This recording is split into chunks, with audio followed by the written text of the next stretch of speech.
bingung saat berkomunikasi dengan orang lain atau merasa susah menyampaikan pesan dengan baik? Nah, dalam video kali ini kami akan membahas seputar komunikasi interpersonal dan bagaimana caranya memahami sikap berdasarkan teori Gordon Allport. Gordon Allport, seorang psikolog sosial terkenal, mendefinisikan sikap sebagai suatu keadaan mental dan saraf yang terorganisir yang secara dinamis memengaruhi respons individu terhadap objek atau situasi yang diklasifikasikan. Menurut Allport sendiri, sikap mempunyai 3 komponen utama nih. Yang pertama, komponen kognitif. Ini terkait keyakinan dan pengetahuan kita terhadap objek ataupun situasi. Kemudian yang kedua, komponen afektif. Ini adalah perasaan dan emosi kita terkait situasi ataupun objek. Dan yang ketiga, komponen perilaku. Ini terkait kecenderungan kita untuk bertindak dengan cara tertentu terhadap objek ataupun situasi.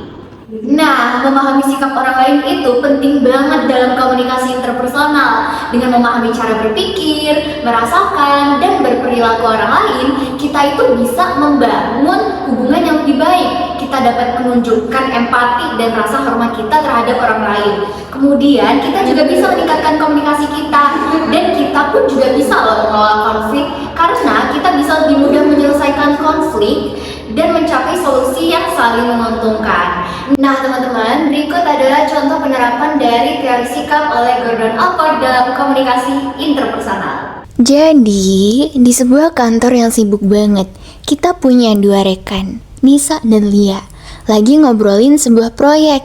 Akan tetapi, tiba-tiba Nisa terlihat kesel banget karena Lia kayaknya nggak ngikutin instruksi yang udah diberikan. Kira-kira apa yang sedang terjadi ya? Lia, aku ada metode baru loh. Kamu kenapa selalu mau pegang yang gitu sih? Maaf Nisa, menurut aku metode yang kamu maksudin itu kurang efektif buat proyek ini. Oke, kalau bisa nggak kayak gitu, coba jelasin menurut kamu metode gimana sih yang menurut kamu efektif.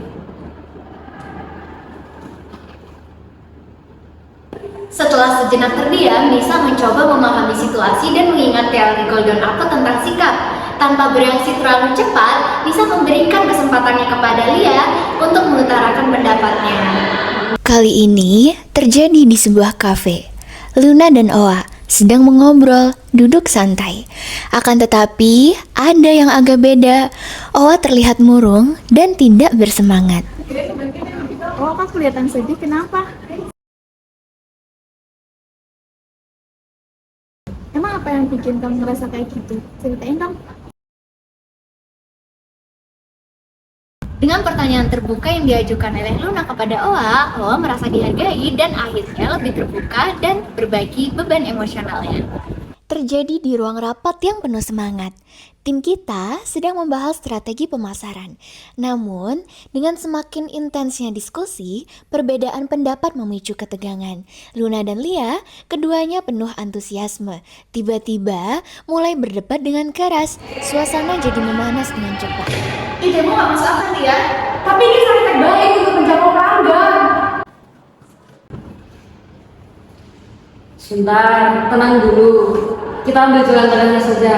Coba Luna, kamu jelasin dulu pendapatmu, setelah itu baru Lia. Nah, begitu deh. Dengan pendekatan pemahaman sikap yang dipilih oleh Nisa, tim akhirnya bisa mencapai kesepakatan yang bermanfaat buat semua orang. Dari 3 adegan yang sudah disampaikan tadi, dapat disimpulkan bahwa pemahaman terhadap sikap orang lain memainkan peran penting dalam kesuksesan komunikasi. Dengan mendengarkan dengan baik, kemudian mengempati perasaan orang lain, dan juga mengelola konflik dengan bijak, kita dapat memperbaiki kualitas hubungan interpersonal kita dan mencapai tujuan komunikatif yang diinginkan secara lebih efektif.